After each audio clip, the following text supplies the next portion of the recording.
काल UPSCचा प्रीचा पेपर झालेला आहे आणि पूर्वपरीक्षेमध्ये ऑलमोस्ट सगळ्यांचं ओपिनियन एकच आहे का पेपर डिफिकल्ट होता.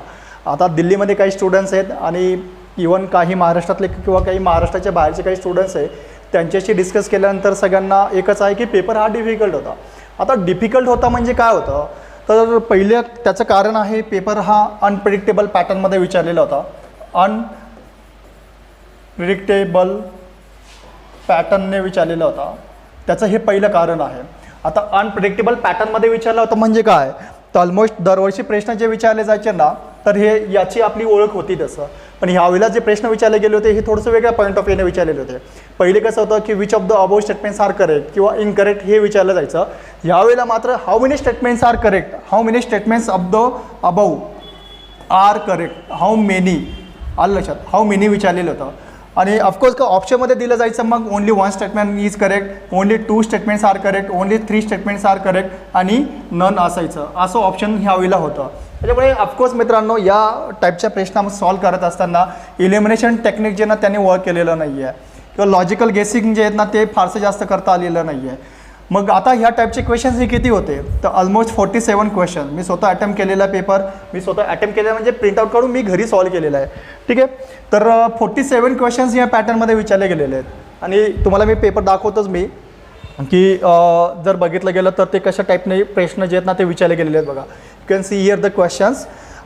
क्वेश्चन विचारलं गेलं तर बघा पहिला हा स्टेटमेंट दिला गेलेला आहे, दुसरा हा स्टेटमेंट दिला गेलेलं आहे, तिसरं हे दिलं गेलेलं आहे. आणि how many above statements are correct आणि खाली ओनली 1, ओनली 2, ओनली 3 आणि नॉन या टाईपने प्रश्न विचारले गेले होते. ठीक आहे, त्याच्यामुळे पेपर जर बघितला गेला हा पॅटर्न जरा थोडासा चेंज वाटल्यासारखा वाटला बऱ्याच मुलांना. आणि ऑफकोर्स त्याचा इम्पॅक्ट जो आहे ना तो अटेम्प्टवर झालेला आहे तसं. ठीक आहे, इम्पॅक्ट हा अटेम्प्टवर झालेला आहे. आता हे 47 क्वेश्चन विचारले गेलेले आहेत तर हे सगळे डिफिकल्ट होते का, हे सगळे अनडुएबल होते का तर तसं नाही आहे. सम क्वेश्चन्स आर डुएबल, तर त्यातले काही क्वेश्चन आपण करू शकत होतो. तर त्याच्यासाठी रिक्वायरमेंट एकच होतं का थोडंसं तुम्हाला स्पेशल स्किल्स वापरायचं होतं. आता UPSCने पेपर जे सेट केलेलं आहे ना हे खरंच तर हा ट्रेंड चेंज करायचं एकमेव कारण असं आहे का अलीकडे तुम्हाला माहिती आहे की यूट्यूबवर किंवा सगळीकडे हीच एक चर्चा चालली होती की पेपरमध्ये प्री जर क्रॅक करायची असेल तर काही इलिमिनेशन टेक्निक्स, काही स्पेशल क्रीम्स किंवा काही क्रिएटिव्ह टेक्निक जे आहेत ना ते तुम्हाला वापरायचं जेणेकरून तुम्हाला चांगला प्रीला कट ऑफ येऊ शकतो किंवा चांगला स्कोअर येऊ शकतो. तर सगळीकडे ही चर्चा चाललं होतं. त्याच्यामुळे आयोगाने हे नेमकं थोडंसं ओळखल्यासारखं वाटतं आहे आणि त्याच्यामुळे ह्यावेळेला काय केलं त्याने थोडंसं पॅटर्न चेंज केला आणि विच ऑफ द अबाउ स्टेटमेंट्सच्या ऐवजी how many of the above statements are correct हे या टाईपमध्ये प्रश्न विचारलेले आहेत. ठीक आहे, सो हे लक्षात ठेवा. आणि त्याच्यामध्ये काय आहे की 47 क्वेश्चन म्हणजे इट्स नॉट जोक. म्हणजे क्वेश्चन बघितलं 1-2-3 ठीक आहे, पण सगळे क्वेश्चन हाऊ मेनी स्टेटमेंट्स हे जर आलं असेल ना तर म्हणजे याचा अर्थ असा की आपण आधी प्रश्न जे काही सॉल्व करत होतो किंवा PIQ जे बघितलेले आहेत त्याच्याऐवजी ह्यावेळेला मात्र प्रश्न वेगळे विचारले जात आहेत, वेगळी लँग्वेजने विचारले जातात. त्याच्यामुळे ऑफकोर्स की थोडंसं मुलांचा गोंधळ झालेला असणार आहे. ठीक आहे, तर हे एक झालं कारण. आणि सेकंड कारण जर बघितलं गेलं पॅटर्न चेंज होण्याचं तर एक कारण असं आहे की स्टेटमेंट दिलेले होते आणि एक्सप्लेनेशन दिलेलं होतं. ठीक आहे, म्हणजे एक स्टेटमेंट आणि 2 स्टेटमेंट असे 2 स्टेटमेंट दिलं जायचं आणि first statement is correct, second statement is correct आणि second statement is correct explanation of first statement असे ऑप्शन असायचे. ठीक आहे, तुम्हाला हाही क्वेश्चनचा पॅटर्न मी दाखवतो तुम्हाला. तर हे ऑलमोस्ट या टाईपमध्ये क्वेश्चन्स पण विचारले होते. हे तुम्ही बघू शकतात बघा का पहिले स्टेटमेंट दिलं जायचं, दुसरं स्टेटमेंट दिलं जायचं. ठीक आहे, आणि खाली पहिलं ऑप्शनमध्ये असायचं की दोन्ही स्टेटमेंट करेक्ट आहे आणि सेकंड स्टेटमेंट हे फर्स्ट स्टेटमेंटचं एक्सप्लेनेशन आहे किंवा दोन्ही स्टेटमेंट करेक्ट आहे, सेकंड स्टेटमेंट हे पहिल्या स्टेटमेंटचं करेक्ट एक्सप्लेनेशन नाही आहे. ठीक आहे, आणि तिसरं स्टेटमेंट द्यायचं पहिलं स्टेटमेंट करेक्ट आहे, सेकंड स्टेटमेंट इनकरेक्ट आहे, लास्ट दिलं जायचं पहिलं स्टेटमेंट इनकरेक्ट आहे, last statement second statement is correct. So या टाईपने व्हायचं. मुलांना इथं प्रॉब्लेम एकच व्हायचा, आपल्याला स्टेटमेंट ओळखता येत होतं काय तर पहिलं स्टेटमेंट करेक्ट आहे का सेकंड स्टेटमेंट करेक्ट आहे, पण एक सेकंड स्टेटमेंट करेक्ट एक्सप्लेनेशन आहे फर्स्टवाल्याचं हे थोडंसं काही प्रश्नांमध्ये थोडंसं जाणवताना म्हणजे करेक्ट आन्सर काढताना जरा अडचणी येत होत्या. हा एक प्रॉब्लेम होता तिथं. सेकंड थिंग तर मग आता हे क्वेश्चन्स किती होते बघा करेक्ट स्टेटमेंटवाले वगैरे. तर हे जर बघितले गेले तर ऑलमोस्ट ठीक आहे स्टेटमेंट आणि एक्सप्लेनेशनमधले जे काही विचारले गेलेले होते तर हे ऑलमोस्ट 18 होते. म्हणजे विचार करा यांचा सम जर बघितलं ना तर ह्या अनप्रेडिक्टेबल पॅटर्नमध्ये how many statements are correct आणि स्टेटमेंट आणि एक्सप्लेनेशनमध्ये तर ऑलमोस्ट हे 47 आणि हे 18, सो 65 क्वेश्चन्स यांना विचारलेले होते. म्हणजे विचार करा, टोटल 100पैकी तुमचे 65 क्वेश्चन जर बघितले गेले, हे थोडंसं अनप्रेडिक्टेबल पॉईंट ऑफ व्ह्यूने विचारलेले होते. म्हणजे आता यापैकी आधी प्रश्न विचारले जायचे स्टेटमेंट अँड एक्सप्लेनेशनमध्ये, पण हार्डली 1 किंवा 2 असायचं. पण यावेळेला मात्र डायरेक्टली 18 क्वेश्चन स्टेटमेंट अँड एक्सप्लेनेशनवर होतं आणि how many statements above correct हे जे विचारले ते 47 विचारलेले होते. आता तुम्हाला 65 क्वेश्चन जे होते ना ते या टाईपने होते अनप्रिडिक्टेबल पॅटर्नमध्ये, आणि 35 जे क्वेश्चन्स होते ना हे रेग्युलर पॅटर्नने विचारलेले होते. रेग्युलर ज्याच्यातनं आपण which of the following statement असेल किंवा डायरेक्ट वन लाईनर जे आहे ना ते टाईपमध्ये विचारलं असेल, थोडंसं फॅक्ट बेस असेल, तर हे प्रश्न किंवा मॅच द पेअरमध्ये असेल. सो हे क्वेश्चन जे ना हे थोडंसं प्रिडिक्टेबल होते आणि हे थोडंसं मात्र इझी करण्याला थोडंसं हेल्प झालेलं आहे तसं. आता बघा 65 क्वेश्चन्समधनं, ठीक आहे, 65 क्वेश्चन जर बघितलं गेलं तर यामध्ये थोडंसं डिफिकल्टी जाणवत होती, नक्कीच आहे, ठीक आहे. पण असं नाही का सगळेच्या सगळे क्वेश्चन जमत नव्हते, तर त्यातलं काही क्वेश्चन्स आहे ना त्याचं आन्सर्स आपल्याला देणं शक्य झालेलं होतं, ठीक आहे. आणि सेकंड थिंग असं आहे का यामध्ये अजून एक सेकंड फ्लिप साईडचा तुम्ही एक विचार करा की आपल्याला फक्त आणि फक्त कटऑफपर्यंत पोहोचण्यासाठी जेवढी रिक्वायरमेंट आहे ना तेवढ्या रिक्वायरमेंटचा विचार करा. तुम्ही किती पेपर डिफिकल्ट आहे किंवा काय याचा गेस करायचं आणि गिवअप करायचं असा विचार न करता डिसअपॉइंट होण्याची काही गरज नाही आहे. तर सेकंड फ्लिप साईड फक्त एक बघा की जो पेपर आहे ना त्या पेपरमध्ये आपल्याला ॲटलिस्ट कटऑफपर्यंत पोहोचण्यासाठी हेल्प ठरू शकतो का, असे किती क्वेश्चन्स आहे का ते आपल्याला हेल्प होतील. फक्त एवढं एक आयडिया तुम्हाला घ्यायची होती, ठीक आहे. सो हे 2 कारणं आपण बघितली.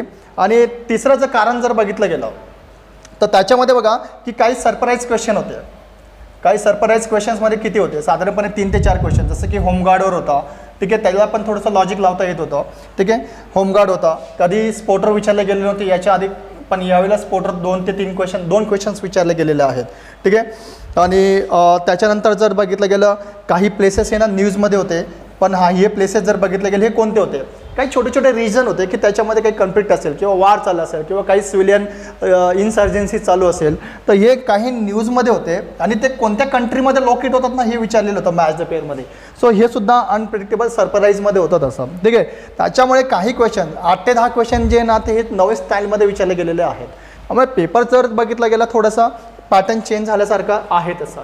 त्याच्यानंतरचं बघा अजून वेटेज जर बघितलं गेलं, सगळ्यात मॅक्सिमम वेटेज जॉग्रफी आणि एन्व्हायरमेंटला दिला गेलेलं आहे. दोघांना 16 क्वेश्चनचं वेटेज होतं बरं का. आणि टोटल जर बघितलं गेलं हे 32 क्वेश्चन्सने विचारले गेले जॉग्रफी आणि एन्व्हायरमेंट. मित्रांनो हेच एक होतं की प्रेडिक्शन करू शकत नव्हतं. शेवटी UPSC दरवर्षी कोणत्या ना कोणत्या तरी सब्जेक्टला जास्त वेटेज देण्याचा प्रयत्न करत होतं. मागच्या वेळेला जर बघितलं गेलं सायन्स अँड टेक असेल किंवा इकॉनॉमिक्स असेल किंवा पॉलिटी असेल, तर मुलं याचं प्रेडिक्शन करू शकत होतं की याचे नंबर ऑफ क्वेश्चन एवढे असतील तसं, किंवा सायन्स अँड टेक्स असेल किंवा एनसीएनचं असेल, एन्व्हायरमेंटचं असेल, ह्यावेळेला डायरेक्ट कोर जॉग्रफीवर क्वेश्चन्स विचारले गेले होते. आणि ते 1 नाही 2 नाही 4 नाही, तर मागच्या वेळेला 4 ते 5च कोर जॉग्रफीवर होते. यावेळेला सरळ डायरेक्ट 16 क्वेश्चन्स विचारले गेलेले आहेत. ज्यांचा जॉग्रफी ऑप्शनल असेल ना तर त्यांच्यासाठी हे खरं तर इझीच गेलेलं असेल. एन्व्हायरमेंटसुद्धा 16 क्वेश्चन्स विचारलेले होते. त्याच्यानंतर पॉलिटी जर बघितलं गेलं, पॉलिटीवर ऑलमोस्ट 14 क्वेश्चन्स विचारलेले होते. इकॉनॉमिक्सवर सुद्धा जवळजवळ ऑलमोस्ट 12 ते 14 क्वेश्चन्स विचारलेले होते, ठीक आहे. त्याच्यानंतर सायन्स अँड टेकवर सुद्धा जर बघितलं गेलं तर ऑलमोस्ट 11 ते 12 क्वेश्चन्स विचारलेले होते. मॉडर्न हिस्ट्रीवर 4 क्वेश्चन्स विचारले होते, ठीक आहे. आर्ट अँड कल्चरवर 9 क्वेश्चन्स विचारलेले होते.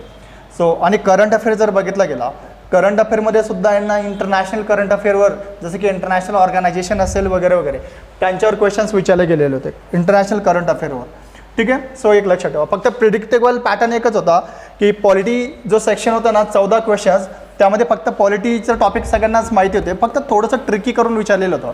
पॉलिटी फक्त इझी होतं सगळ्यात. सायन्स अँड टेक्स होतं जे काय प्रिडिक्शन केलं जात होतं, जसं की मिसाईलवर क्वेश्चन विचारण्याची शक्यता होती, बायोटेक्नॉलॉजीवर क्वेश्चन्स विचारले जाण्याची शक्यता होती, जे DNA वगैरे जे होतं ते, ठीक आहे. एरियल जे काय जिनोनोमिक्स जे होतं ना त्याच्यावर क्वेश्चन्स विचारलेलं होता, मिसाईलवर क्वेश्चन विचारलेला होता, स्पेसवर क्वेश्चन्स विचारलेला होता, ठीक आहे. सो त्यामुळे ते तिथे प्रिडिक्ट करू शकत होतं की सायन्सवर हे विचारलं जाऊ शकतं तसं. फक्त एकच आहे की इकॉनॉमिक्समध्ये सुद्धा डिजिटल करन्सी असेल त्यावर थोडंसं एक्सपेक्टेड होतं तसं, ठीक आहे. त्याच्यानंतरचं अजून एक पॉईंट असं जर बघितलं गेलं ग्रीन हायड्रोजनवर एक्सपेक्टेड होतं, काही एरियावर एक्सपेक्टेड होतंच, पण वेटेज फक्त एक कन्सिडर करा की जॉग्रफी आणि एन्व्हायरमेंटला ह्यावेळेला वेटेज जास्त होतं. पॉलिटीचं मात्र जर बघितलं गेलं क्वेश्चन करण्यासारखे होते, फक्त थोडंसं ट्रिकी क्वेश्चन्स यांना विचारलेले होते. अजून एक मुलांना अडचण कुठे आली बघा, क्वेश्चन्स यांना सिक्वेन्स फॉर्म्समध्ये नव्हते तसं. म्हणजे एकदा एक सब्जेक्ट जर आला ना तर डिरेक्टली समजा पॉलिटी आला तर 1 पासून 14 डायरेक्ट पॉलिटी आहे किंवा 15 पासून डायरेक्ट सायन्स अँड टेक आहे. सो असा सिक्वेन्स नव्हता, त्याच्यामुळे फ्लिप करून कोणत्या सब्जेक्टला पहिले प्रायोरिटी द्यायची, कोणत्या सब्जेक्टला पहिले क्वेश्चन्स आहे ना सॉल्व्ह करायला सुरुवात करायची, ही सिक्वेन्स ठरवता आलेला नाही आहे मुलांना. त्याच्यावर ते एक अडचण निर्माण झालेली आहे.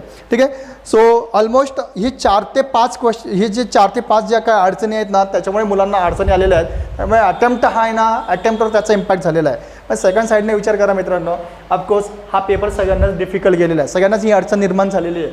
त्याच्यामुळे ज्याला आपण म्हणतो की कटअपवर त्याचा इम्पॅक्ट होणार हे नक्कीच आहे, अटेम्प्टवर त्याचा इम्पॅक्ट होणार हे नक्कीच आहे. तर आणि हे तुम्हाला माहिती आहे की दरवर्षीचा जर कटऑफचा रेंज जर बघितला गेला हा थोडासा डिक्रीजिंग ऑर्डरमध्ये दिसतो आहे. त्यामुळे आपल्याला कटऑफपर्यंत पोहोचण्यासाठी जेवढी रिक्वायरमेंट आहे ना त्याच्यावर तुम्ही पॉझिटिव्हली विचार करा.